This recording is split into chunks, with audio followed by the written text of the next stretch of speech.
When mulling the humanistic intoxication that spilled from Charlie Dickey, it's pos to see that Nicholas Nickleby had more of the right stuff than A Tale of Two Cities. His characters are all renegades. No artist chap writes such controlled recreational anarchy as he pens. This was becoming Mrs. Flight, a Sosh commentator of the time, stared that Dickens was unreal in some of the works. His words were reflective of its principles and universal understanding. Some say that even A Christmas Carol is reminiscent of occultism. A Navy baby, Dicky was born in 1812, Portsea at Landport. The fam then moved to Bermondsey for a short time and finally Chatham, although Dicky's pater was a clerk, and they were very staid in their middle classiness, unlike some of the peeps Dicky wrote about, who were prone to move from hither to thither, like Tom Browning was, for instance. Now, if it were not for Charlie Boy, they would probably have stayed where they were, getting more and more pocketless. John Dicky was a little absent-minded, wasn't a model pater at all, neglecting Dicky Jr. From Sproggified onwards, he always had the jauntiness of a child until he cashed in his ticket. Unfortunately, the young Dicky was a trifle inclined to the sick bed. This malady affected his working later in life and his outlook. Now, his penmanship took on a trifle of this aspect as well, particularly in Humphrey Clinker and Tom Jones characters. After matriculating, Dicky found a regular headset with some solicitor type situ. This was a job he really loathed, but deciding that a reporter would cut the mustard, Dicky worked his posterior off at both a law bod and his penmanship, day and night. But John Dicky once said his sprog taught himself proudly. His propensity to do so also highlights the dual personality, both a character of fortitude and one of weakness at the same rounder. His external projection constantly pushed him to achieve and conquer himself. He was merely 19 when he did his numerous catalogues of the house and learnt shorthand to do so. When he landed a gig trolling for the Morning Chronicle, he was surrounded by radicalism of the worst kind from his perspective. He started to publish in 1835 in the Evening Chronicle accounts of these observations, and when he married the daughter of his mate of his own chronicle, Dicky grasped the chance of stability. In getting shackled, Dicky clung to the chance of acceptance with an iron fist. But it was in April the 2nd, 1836, that all this happened, and on the 31st of that month, it was also announced that the first of his pups, the posthumous papers of the Pickwick Club, will come out. After the sensationalist scandals of the Pickwick papers, a rounder later, Dicky buckled at the idea that it was unoriginal and too fictional. However, his leaning towards justifying his cause and the validation of that cause led him to big up his energy output, banging his critics. Nicholas Nickleby was a reflection of his own childhood in a fashionable way, as was our mutual friend. But it didn't take long before he was formulating characters from ideals that swooshed through gods that were in the guise of men in their contemporary habits. But in this time, there was a lot of spiritualism going on, and as spiritualism fades into textbook purgatory and scientific reason, which was pretty much prolific at the time, takes over the Enlightenment that was bounding into the forefront of technology and advancement, Dicky's cause seems to have been lost somewhere, but it's more likely that we've forgotten his messages because we needed to. The Sosh today needs to spread their own word and slight Dicky. Though Dicky was terrible at expanding on a character's age and knowledge base, they were all statically solely allegories and ciphers of the message that he wanted to pound. It was at the tip of his habit that Dicky had a trifle to create characters that were without the constraints of time or place, unfettered by the ravages of his coil. He made his creations caricatures of themselves. Now, however, once Barnaby Rudge was in Cirque, England could not hold his character-driven genius any longer, but in 1842 he set sail for the US of A. Many authors have done this.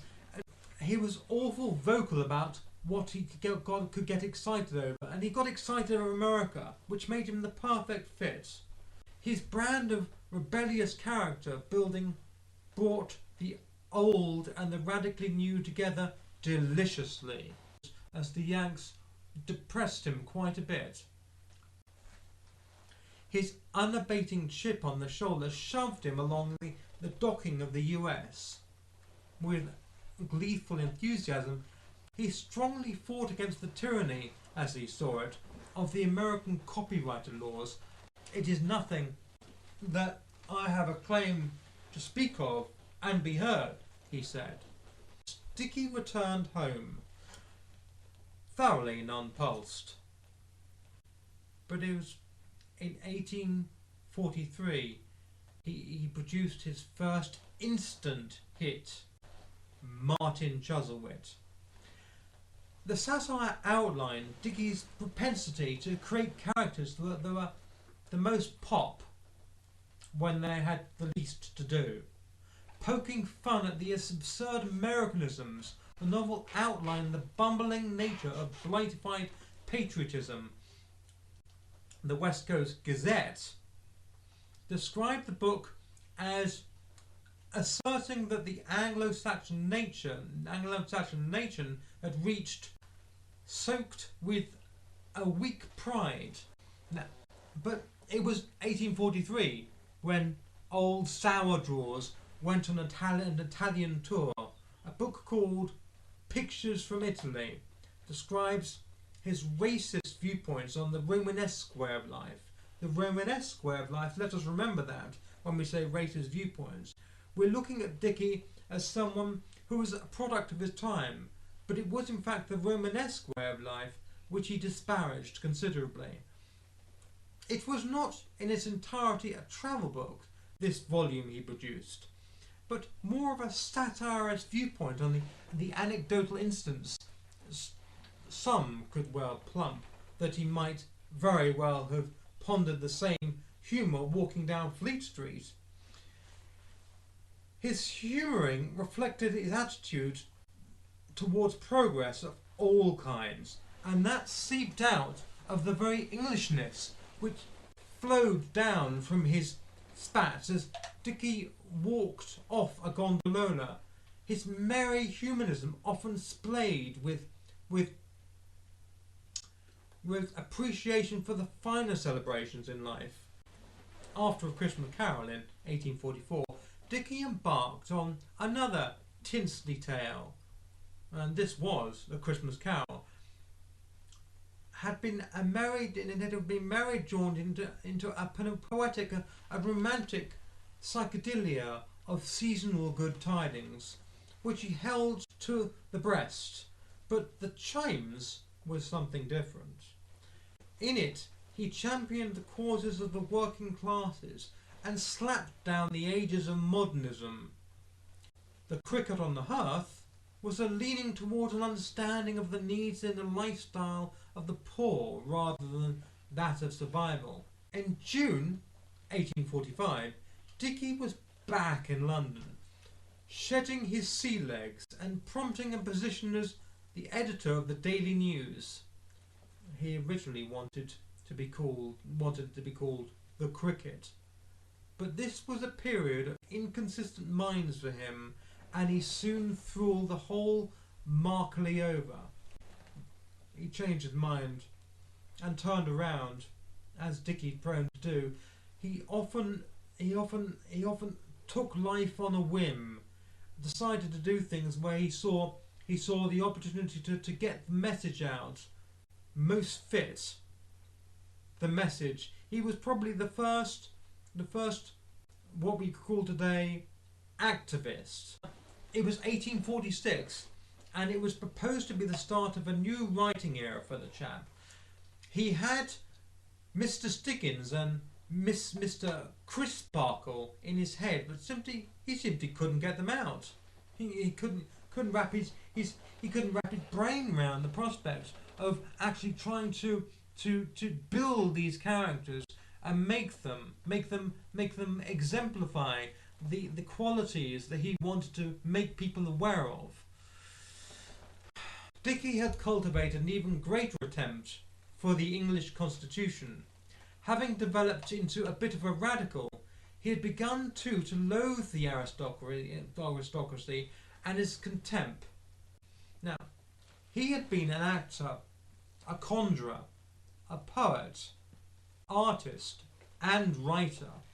Now, he took up lecturing through the aisles and often full to the brim with patrons to hear him spout.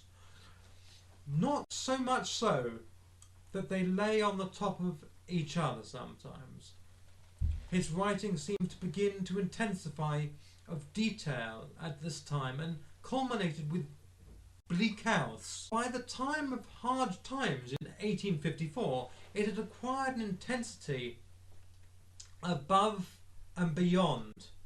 His characters developed through a culminating love that was characteristics of his work at that stage of his life.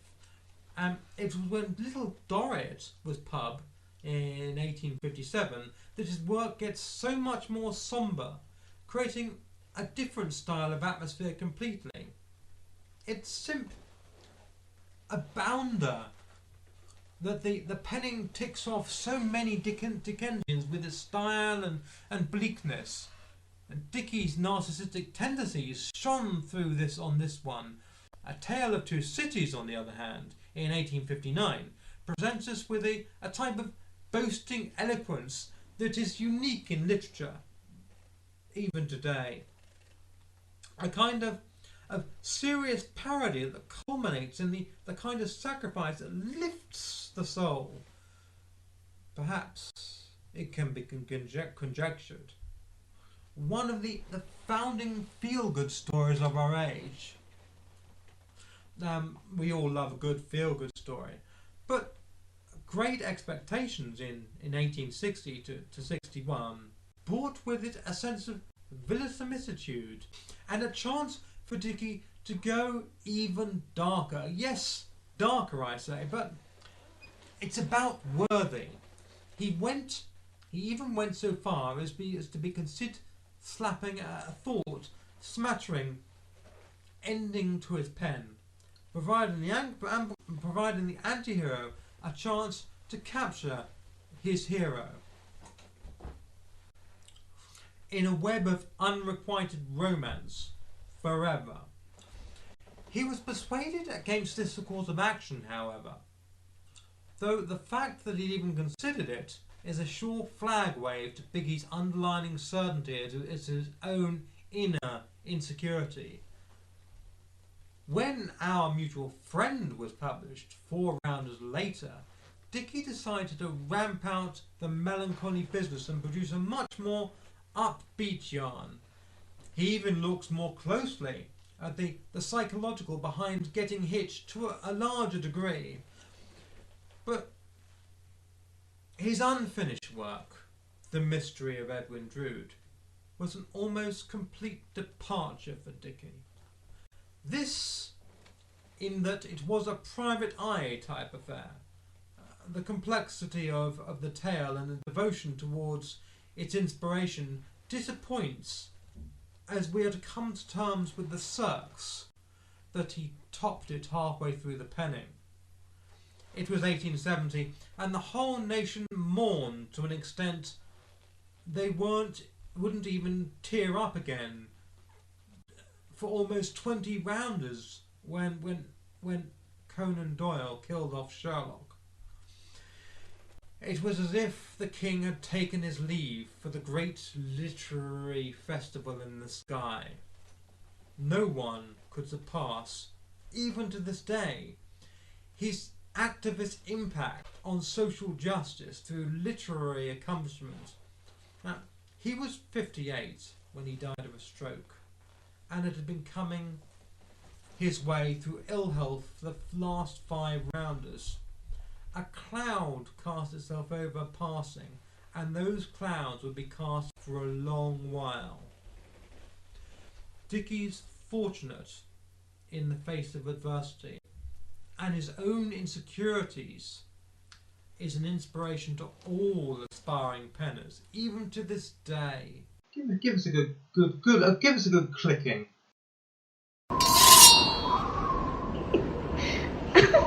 Shakanaka.